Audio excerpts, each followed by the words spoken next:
Bonjour à toutes et à tous, bienvenue dans cette nouvelle édition de Rencontre. Voilà, l'ancien secrétaire général de l'ONU, Kofi Annan, avait prononcé une phrase très intéressante dans son discours de l'Assemblée générale des Nations Unies le 14 septembre 2001. Il a dit ceci: « Les actes de terrorisme ne peuvent jamais se justifier, quelque raison que l'on puisse faire valoir. » Mais presque 15 ans après, il existe toujours des personnes, en particulier des journalistes, qui cherchent à tout prix à trouver des raisons pour justifier des actes terroristes, surtout quand les victimes de ces terroristes sont des innocents civils chinois.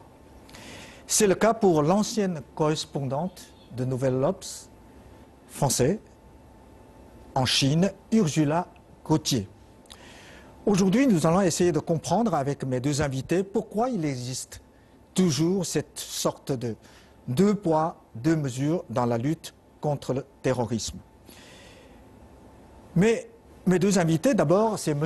Ting Yifan, bonjour, que vous connaissez déjà très bien, économiste et politologue renommé, auteur de plusieurs ouvrages politiques et économiques, fin observateur de la politique internationale. Et voilà, il est sur notre plateau. Merci d'avoir accepté notre invitation. Et aujourd'hui, nous avons un autre invité exceptionnel. Il n'est pas sur notre plateau, il est en France, il est à Toulouse. Il va nous rejoindre par téléphone. Il est écrivain, romancier et journaliste. Il a publié une vingtaine de livres, de romans, mais aussi des essais politiques. Il a obtenu le prix littéraire Roger Vaillant. Et il a écrit aussi beaucoup d'essais politiques, dont l'un des plus connus, c'est La face cachée du reporter sans frontières. Un livre qui a connu un grand succès, pas par ses ventes, mais par les critiques, par ses révélations et ses analyses très pertinentes. Voilà, aujourd'hui, il est avec nous, il s'appelle Maxime Vivas. Bonjour Maxime. Allô? Bonjour. Bonjour. Bon, merci d'avoir accepté notre invitation pour nous répondre par téléphone. Et nous avons beaucoup de questions à vous poser. Bon, avant de commencer, nous invitons à nos chers téléspectateurs de regarder ensemble un reportage concernant cette affaire. Le vendredi 13 novembre 2015, les attentats de Paris faisaient 130 victimes et secouaient le monde entier. Aussitôt, la Chine se déclarait profondément choquée et condamnait vigoureusement ces attaques terroristes. Le lendemain 14 novembre, la tour de la Perle orientale de Shanghai était illuminée aux couleurs du drapeau français en hommage aux victimes. Pourtant, quelques jours après, un article paru dans l'hebdomadaire français l'Obs allait choquer profondément l'opinion publique chinoise. La correspondante du journal en Chine, Ursula Gauthier, revenait sur l'assassinat 2 mois plus tôt par des extrémistes ouïghours d'une cinquantaine de mineurs, tous des civils issus de l'ethnie Han et habitant la ville de Baicheng au Xinjiang. Pour la journaliste, la solidarité chinoise après les événements de Paris n'était qu'une tentative de récupération. Selon elle, les événements de Baicheng n'avaient rien à voir avec du terrorisme, mais n'étaient que l'explosion de rage localisée d'un petit groupe d'Ouïghours poussés à bout, probablement pour venger un abus, une injustice, une expropriation. La journaliste française mettait également en doute l'existence du mouvement islamique du Turkestan oriental et rendait responsable de l'attaque la politique des autorités de Beijing. Le gouvernement chinois accusait alors Ursula Gauthier de défendre d'une manière flagrante les actes terroristes et lui demandait de s'excuser auprès des familles des victimes de ces attentats. Devant son refus, les autorités de Beijing décidaient de ne pas lui renouveler sa carte de presse et son visa. Dans un article paru sur le site Le Grand Soir, le journaliste Maxime Vivas a réagi vigoureusement au double standard de certains journalistes français. Selon lui, si Ursula Gauthier avait écrit sur les attentats terroristes de Paris ce qu'elle a écrit sur les attentats au Xinjiang, elle aurait eu à en répondre devant la justice française. Voilà, en Chine, il y a autant de 611 journalistes étrangers qui travaillent dans notre capitale. Une seule personne qui n'a pas obtenu la prolongation de visa de travail de presse, c'est Ursula Gauthier. les autorités chinoises lui reprochent d'avoir défendre d'une manière flagrante les actes terroristes. Donc ma première question est à M. Maxime Vivas. Oui. Oui, récemment vous avez écrit un article intitulé « Pourquoi Ursula Gauthier de l'Obs a dû quitter la Chine et pourquoi on s'en fout ». L'article a connu un très grand succès, beaucoup d'internautes ont exprimé leur soutien à votre point de vue et j'ai remarqué une phrase très sévère mais très juste. Vous avez écrit « Si Ursula Gauthier avait écrit sur les attentats terroristes de Paris ce qu'elle a écrit sur les attentats au Xinjiang, elle aurait eu à en répondre devant la justice française. » Alors expliquez-nous pourquoi. Mais c'est ce qui s'est passé chez nous. Il y a eu de grandes manifestations partout en France le 11 janvier 2015, après l'attentat contre le journal Charlie Hebdo. Oui. Et les gens dans la rue avaient des pancartes, des badges qui disaient « Je suis Charlie ». Oui. Et d'ailleurs, au passage, je connaissais plusieurs des journalistes qui ont été tués dans ces attentats. Et puis, donc, je suis Charlie. C'était difficile de ne pas dire je suis Charlie en France à ce moment-là. Un enfant de 8 ans, 8 ans, a été conduit au commissariat pour ne pas avoir voulu être Charlie. Oui. Et puis, il avait parlé aussi Un de enfant de terroristes. 8 ans, imaginez. 8 ans, oui, 8 ans, c'est petit, 4 fois 2, 8 ans. Et donc, il avait parlé aussi de terroristes. Puis on s'est rendu compte qu'il ne savait même pas ce que voulait dire le mot terroriste. Un autre exemple, un basketteur professionnel a été mis à la porte de son club sportif pour un message privé qu'il avait repris sur le réseau social Twitter, où il disait « Je ne suis pas Charlie, je suis Ahmed, le policier mort. » Ahmed qui est un policier qui avait été tué le même jour par les terroristes extrémistes musulmans. Oui. Le mensuel Le Monde diplomatique de janvier 2015 a signalé que la répression va de l'inculpation de jeunes pour des dessins. Des jeunes ont été inculpés pour des dessins qu'ils ont faits, et jusqu'à la condamnation à 6 mois de prison ferme d'un déficient mental, d'un handicapé mental, 6 mois de prison ferme. Et un homme de 28 ans qui avait crié aux policiers « Ils ont tué Charlie, mais moi j'ai bien rigolé », a été condamné à 6 mois de prison ferme. Oui. Et le grand quotidien Ouest France du 14 janvier 2015 nous a appris aussi que plus de 50 procédures pour apologie du terrorisme ont été ouvertes en France après l'attentat de Charlie Hebdo. Alors vous voyez, si en mois de janvier 2015, Ursula Gauthier avait écrit sur ces attentats en France ce qu'elle a écrit sur les attentats en Chine, elle aurait été inculpée. Mais aucun journaliste en France n'a écrit des choses pareilles. Oui, c'est-à-dire l'apologie du terrorisme, c'est dans la loi française, il sera puni par la loi. Il y a à la fois la loi française et puis il y a aussi maintenant l'état d'urgence. Voilà, qui a été décrété par le gouvernement. Et donc, il faut être extrêmement prudent dans ce qu'on dit, dans ce qu'on écrit, et y compris dans les réseaux sociaux comme Twitter, comme Facebook, parce que tout ça est vu et contrôlé, et on peut se retrouver dans un commissariat ou devant un tribunal si on a écrit des choses qui pourraient ressembler à l'apologie du terrorisme. Voilà. Teng Yifan, la Chine vient de décréter aussi une loi antiterrorisme. Désormais, la loi chinoise, comme la loi française, va punir aussi l'apologie du terrorisme. Il faut dire que Ursula Gauthier a de la chance d'avoir écrit cet article avant le vote de cette loi. Mais en plus, il faut dire que finalement, le gouvernement chinois est très tolérant vis-à-vis de ces journalistes étrangers, d'une manière générale. Oui. La presse étrangère est totalement libre en Chine, elle raconte un peu n'importe comment et n'importe quoi sur le gouvernement chinois. Et en fait, le gouvernement chinois, sauf cas extrême, comme dans le cas de l'apologie du terrorisme, il n'a rien fait pour expulser les journalistes étrangers de Chine. Oui. Alors, je reviens vers vous, Monsieur Vivas, mais là, c'est une question de l'apologie du terrorisme. Mais quand Mme Gauthier est interviewée par une émission française, le Petit Journal de Canal+, le 4 janvier, c'est-à-dire après avoir quitté la Chine, alors sur la question que la Chine vous reproche, Mme Gauthier a cette réponse incroyable et il dit « Il me reproche de parler librement. Ils voudraient que je parle en reprenant leur propre langage. » Durant toute l'émission, pas un mot sur le terrorisme, pas un mot sur la raison du refus de son visa avancé par les autorités chinoises. Soit Mme Gauthier a défendu de manière flagrante des actes terroristes dans un article. Alors une question de défendre de manière flagrante des terroristes devient une question de liberté d'expression.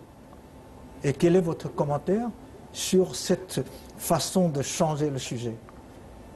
Alors, moi, j'ai vu cette émission Oui. et j'ai lu aussi les communiqués des autorités chinoises. Oui. Et ils ne lui ont pas demandé de parler comme eux. Au cours de l'émission, elle dit que les autorités chinoises avaient été incapables de lui montrer dans son article un mot qui serait faux ou exagéré. Mais c'est au contraire l'analyse Oui. de son texte qui a conduit la Chine à ne pas renouveler son visa. Oui. Et puis, moi, en ma qualité de journaliste, j'ai analysé son article litigieux. Oui. Je l'ai analysé. Oui. Deux exemples. Elle qualifie de minorité remuante les terroristes ouïghours qui Oui. ont fait des attentats aveugles contre d'autres Chinois. Mais en français, vous savez bien, le mot remuant s'applique souvent à des jeunes enfants qui ont trop d'énergie, qui ne peuvent pas rester assis, qui bougent beaucoup. C'est un adjectif plutôt sympathique.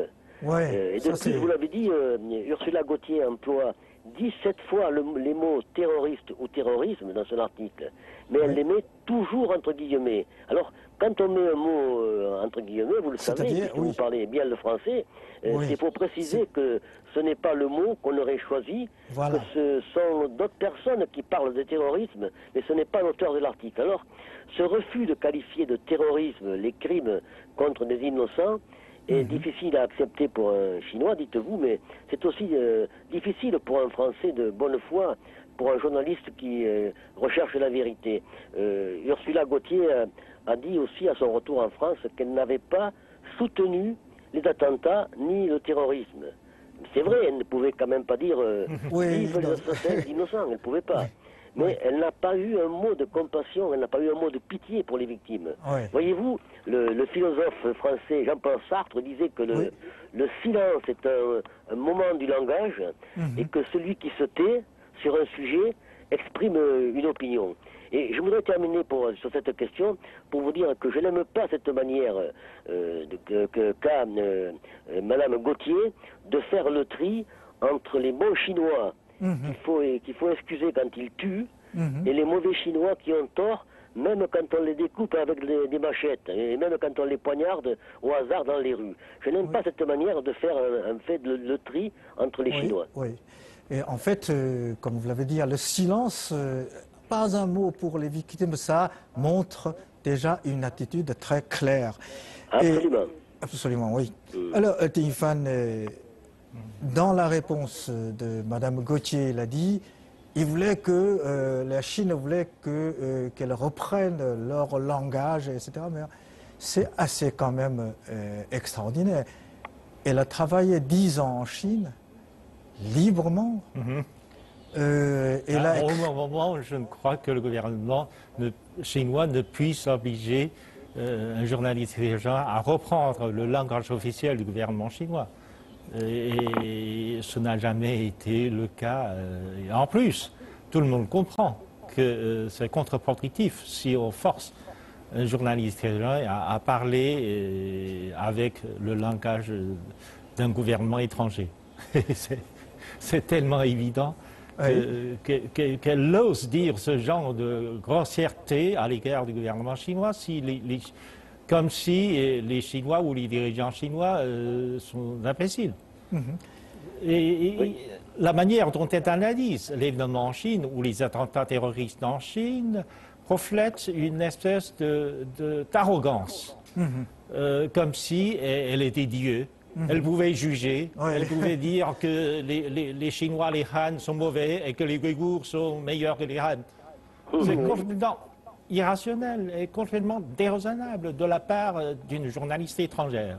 Oui.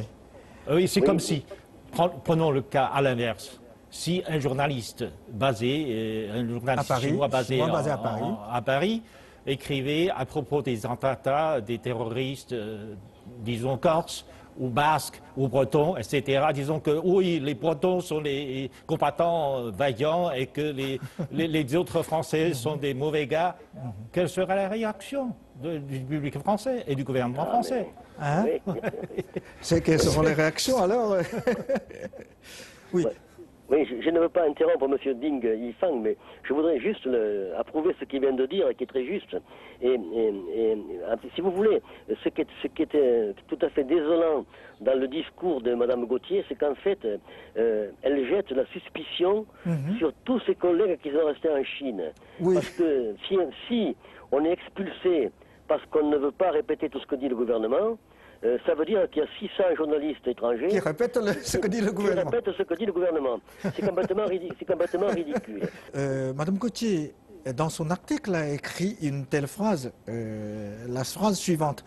Or, aussi sanglante qu'elle ait été, l'attaque de Bashan, la ville de Xinjiang, ne ressemble en rien aux attentats du 13 novembre à Paris.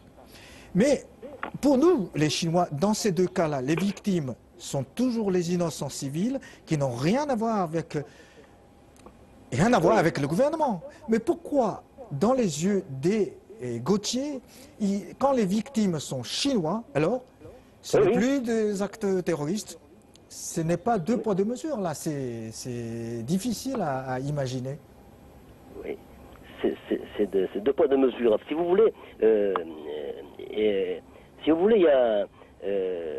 il y a eu ce mois-ci en France, hein, au mois de janvier, il y a eu deux terroristes, des extrémistes musulmans, qui ont essayé de tuer des innocents à la machette. Alors, ils n'y sont pas parvenus. Mais l'un a attaqué un commissariat de police, il a été abattu, il est mort. Et l'autre a attaqué un professeur juif et il a été arrêté. Et en France, tous les médias ont parlé de ça avec horreur. La presse écrite, les radios, les chaînes de télévision, c'était les événements les plus importants de l'actualité. Tous les médias ont alors parlé de terrorisme, sans guillemets. Pas un média n'a essayé de trouver des excuses aux assaillants, pas même d'essayer de donner une explication à leurs gestes. Alors donc, en France, essayer de tuer 2 Français, c'est affreux. Mais si des tueurs exécutent 50 travailleurs à la machette en Chine, ce n'est pas du terrorisme pour Mme Gauthier. Alors, pour nos médias, ce n'est pas un événement, ce qui se passe en Chine. Ils n'en parlent pas, ou alors ils en parlent très peu. Alors, voyez-vous, pour un journaliste comme moi, ce deux poids, deux mesures est inacceptable. C'est une honte.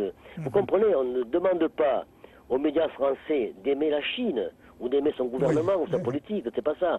On leur demande 2 choses. En tout cas, moi, je leur demande 2 choses. De dire d'abord la vérité, avant d'exprimer une opinion. Le journaliste a le droit de dire la vérité, Voilà, et Mme Gauthier a beaucoup menti, vous l'avez inventé. Et on demande aussi de ne pas avoir du mépris pour tout un peuple, parce que là, on est proche du racisme. Écoutez, quand Mme Gauthier écrit que la Chine est une société qui n'éprouve que peu de sympathie pour le reste du monde, elle n'exprime pas un désaccord avec le gouvernement chinois. Elle aurait le droit de le faire. Elle n'est pas membre du Parti communiste chinois, donc elle fait ce qu'elle veut. Mais là, elle désigne l'ensemble des Chinois et elle prétend qu'ils n'aiment pas le reste du monde. C'est terrible d'écrire ça. Moi, pour avoir été en Chine 2 fois, pour avoir fréquenté des Chinois en France, dont vous, M. Rowling, M. Zhang Rowling, je sais que ce n'est pas vrai. Elle ment. Et si vous voulez, ce qu'elle dit en filigrane, ce qu'elle dit, c'est que les Chinois ne nous aiment pas, et donc il ne faut pas les aimer. Alors, moi, je supplie les Chinois qui nous écoutent de bien comprendre que Mme Gauthier ne représente pas le peuple de France, ni les journalistes français. Mais dans son article, il a prétendu même que le groupe terroriste EITM, c'est-à-dire Mouvement terroriste ouïghour, n'existe même pas.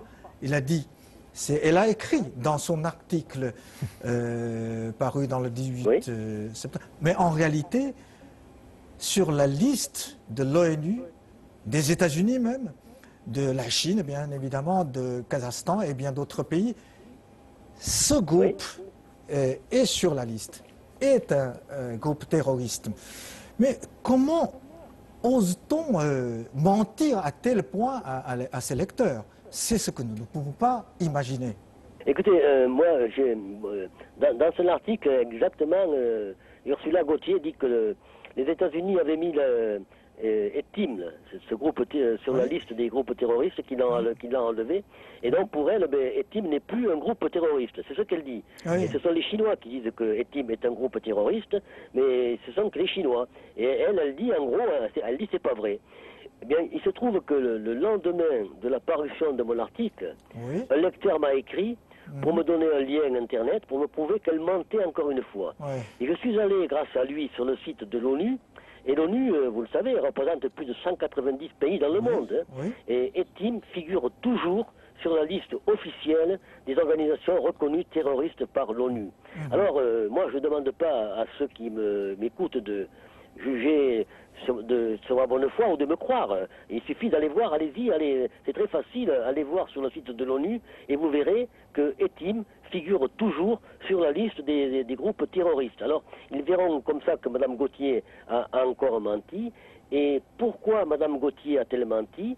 Bien parce qu'il lui fallait persuader ses lecteurs qu'il n'y a pas de terrorisme ouïghour et qu'il y a simplement, comme elle a écrit, des mouvements spontanés de colère qui poussent à tuer place Tiananmen à Pékin ou dans un commissariat à Pékin ou à la gare de Kunming ou à la gare ou dans la mine de Becheng. Et voilà. Et donc, pour moi et pour tout individu qui raisonne sans parti pris, quand des innocents, des policiers, des passants, des voyageurs, des mineurs sont tués au hasard, les assassins sont des terroristes. Mais les lecteurs du journal où Mme Gauthier a écrit le comprennent bien parce que vous l'avez évoqué, mais ils ont été très très très nombreux à faire des commentaires sur son article et la plupart me donnent raison. D'ailleurs sur les réseaux internet en France, partout où mon article a été repris, et il a été repris sur beaucoup de sites, partout les internautes me donnent raison. Voilà. Il y a toujours des gens qui comprennent la réalité, la vérité, surtout très courageuse. Parce que après la publication de son article par le Nouvel Apart, j'ai remarqué qu'il y a eu aussi un débat dans la presse internationale. Par exemple, le Guardian, un journal anglais, a publié une critique de son article et puis des réactions, etc. Il y a beaucoup de réactions des internautes à l'issue de son article en anglais, bien sûr. Il y en a beaucoup qui disent que finalement, il faut l'emmener, Mme Gauthier, devant les familles des victimes. Voilà. À ce moment-là, elle aurait regretté, elle n'aurait pas regretté que le gouvernement chinois lui ait refusé la prolongation de son visa à ce moment-là. Bon. Monsieur Vivas, alors, dans la lutte ou même la guerre contre le terrorisme, la coopération et la coordination entre les États sont évidemment nécessaires. Parce que le terrorisme maintenant, non seulement, on peut dire internationalisé, même mondialisé, donc la lutte contre le terrorisme devait être internationale aussi. Mais et d'ailleurs, lorsque Paris était frappé par le terrorisme, le cousin germain de vos fils, Frédéric et Aurélien, est l'une des victimes de Bataclan. Oui, c'est un jeune homme qui s'appelait Nicolas Classo et que j'ai vu naître, que j'ai connu quand il était tout petit. Je l'ai vu grandir et qu'il a été parmi les premiers d'ailleurs des 93 victimes du massacre du Bataclan. Et lui, il est mort, il avait 3 enfants. Voilà, c'est à cause de ça que dès le lendemain, le peuple chinois a montré son solidarité pour les victimes de l'attentat de Paris. La tour de Perle-Lorient de Shanghai de télévision a montré bleu, blanc, rouge. C'est justement cette solidarité a suscité la haine de Madame Gauthier. C'est vraiment difficile à imaginer. Alors, Ting Yifan, comment réagit le gouvernement français sur cette affaire? Est-ce que cette affaire aura un impact sur les relations de nos deux pays ou sur la coopération de la lutte contre le terrorisme entre la France et la Chine? En fait, le gouvernement français est très prudent là-dedans. D'abord, la réaction était mitigée parce que, d'une part, Mme Gauthier était tellement exigeante ou pressante vis-à-vis du gouvernement français qu'elle a essayé de se montrer comme victime du gouvernement chinois. Et donc le gouvernement français se sent obligé d'intervenir. Mais bien sûr, il ne veut pas laisser l'impression que le gouvernement français défend quelqu'un qui a fait de l'apologie du terrorisme. Terrorisme, oui, Bien victime, sûr, c'est plutôt... je pense que le gouvernement français est un peu dans un dilemme. D'une part, il faut protéger ses journalistes. Les journalistes, elle était tout de même journaliste accréditée par une institution de presse française. Donc, le gouvernement français était dans l'obligation de dire quelque chose. Mais d'une autre part, ses propos étaient tellement inacceptables que finalement, même le gouvernement, les officiers, je pense que les fonctionnaires du gouvernement français auraient du mal à défendre ouvertement sa position. En fait. C'est indéfendable. Donc c'est assez difficile. Bon, ma dernière question peut-être à M. Vivas. Alors, cette sorte de deux poids, deux mesures, malheureusement, existe partout aux États-Unis, en France, etc. Alors, comment peut-on lutter contre cette sorte de préjugés, cette sorte de jugement mal intentionné des Gauthier, à votre avis? Oui, et M. Ding Yifang le disait très bien, le gouvernement français a été obligé de faire des déclarations officielles. Les médias français ont été obligés, ou se sont crus obligés, de soutenir Mme Gauthier. C'est solidarité entre les confrères. Oui, voilà, y compris, c'est ça, c'est un petit peu la famille, voilà. Est resté symbolique, parce que les politiques et les médias savent bien que Mme Gauthier n'est pas défendable, parce qu'ils savent qu'elle a menti, et que son article acquitte le terrorisme que vous subissez, et donc c'est dangereux pour notre lutte, à nous aussi, contre le terrorisme. Alors elle a perdu cette guerre parce que, vous l'avez dit, plus de 600 journalistes étrangers en Chine, mais ces 600 journalistes, je suis sûr qu'ils ont lu l'article de Mme Gauthier, ils ont vu aussi la réaction de la Chine, ils ont donc vu, puisqu'ils écrivent ce qu'ils veulent sans perdre leur visa, ils ont vu ce qu'il ne faut pas écrire.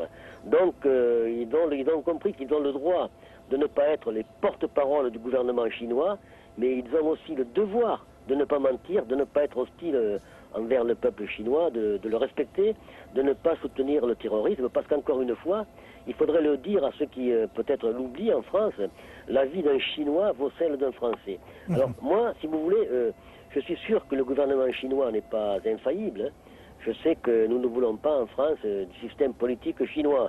Mais les Chinois, sans doute, ne veulent pas d'une autre. Mais voilà. Mais je suis sûr aussi que dans la lutte contre le terrorisme, nous allons travailler ensemble, nous devons travailler ensemble, et nous allons travailler sans Mme Gauthier et peut-être contre Mme Gauthier. Alors, comment lutter contre elle? Je crois que c'est ce que nous sommes en train de faire. Hein. C'est ce qui se fait. Et je crois encore une fois que Mme Gauthier, elle a perdu cette guerre-là. Voilà.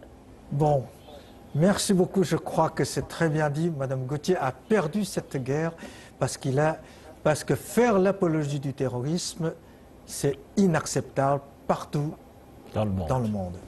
Voilà. Merci beaucoup, Monsieur Maxime Vivas. Merci, Monsieur Zengoli. Merci à Ding Yifang aussi. Merci à vous. Oh, merci. Merci.